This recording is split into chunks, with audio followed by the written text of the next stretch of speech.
myself Srimanta Ghosh from Dattababu. 2018 সালে আমি ইন্ডাস্ট্রিতে আসি। লাস্ট 9 ইয়ার্স মিস্ট্রির সঙ্গে আসি। আর আমার আপলাইন যার হাত ধরে ইন্ডাস্ট্রির অফিস পর্যন্ত গেছিলাম, পৌঁছেছিলাম এবং মার্কেটিং ক্লাস দেখেছিলাম।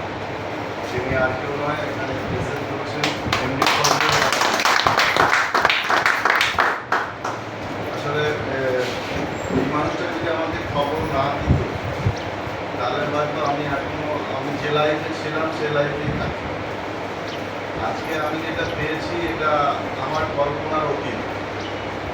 আমি যেটা পেয়েছি, কি পেয়েছি, 9 বছরে ভেস্টিজ থেকে প্রায় 80 লক্ষ টাকা ইনকাম করে অর্থ, মানে এটা আমার কাছে বিরাট পাওয়া। একই কাজ করে আপনারা যারা সামনে বসে আছেন, আপনারা যে কাজ করেন আমিও সেই কাজ করেই 80 লক্ষ টাকা আয় করেছি। শুধু রুটটা একটু ঘুরিয়ে দিতে হবে। যে রুটে আছে ওই রুটটা চেঞ্জ করলেই এই ইনকামের জায়গা আপনারও হতে পারে। আর কি করেছি, 4খানা গাড়ি পারচেস করেছি প্রেস্টিজের রোজগার দিয়ে। 4খানা গাড়ি পারচেস করেছি, তার মধ্যে 2টো 4 হুইলার আর 2টো 4 হুইলার। আর কি করেছি, প্রেস্টিজে আসার পর আমি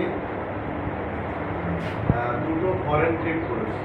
একটা হচ্ছে থাইল্যান্ড আর একটা ভিয়েতনাম।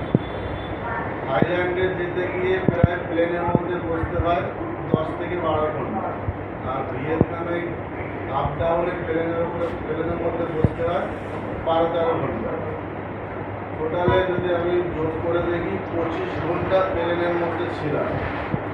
সারা জীবন L238-এ আপ ডাউন করেছি এয়ারপোর্টের পাশ দিয়ে, কোনোদিন প্লেন ছুঁয়ে দেখতে পারিনি প্রেস্টিজে আসার আগে। প্রেস্টিজে এসে 40,000 ফিট উপরে 25 ঘন্টা থাকতে পেরেছি, তাও ইন্টারন্যাশনাল ফ্লাইট, ন্যাশনাল নয়, ইন্টারন্যাশনাল ফ্লাইট, ন্যাশনাল। আর কি পেয়েছি, প্রেস্টিজে এসে আমি যে সম্মান পেয়েছি, কলকাতায় একটা মঞ্চের নাম বলুন যেটা আপনি বলবেন সে মঞ্চকে আমি সম্মানিত করেছি। এবং যদি স্টেডিয়ামের কথা বলেন, নট অনলি আমাদের ভারতবর্ষ এশিয়ার সবথেকে বড় স্টেডিয়াম বলে আমরা জানি, সেটা হচ্ছে নেতাজি ইন্ডোর স্টেডিয়াম। সেটাতে আমি 7বার উঠে সম্মানিত হয়েছি।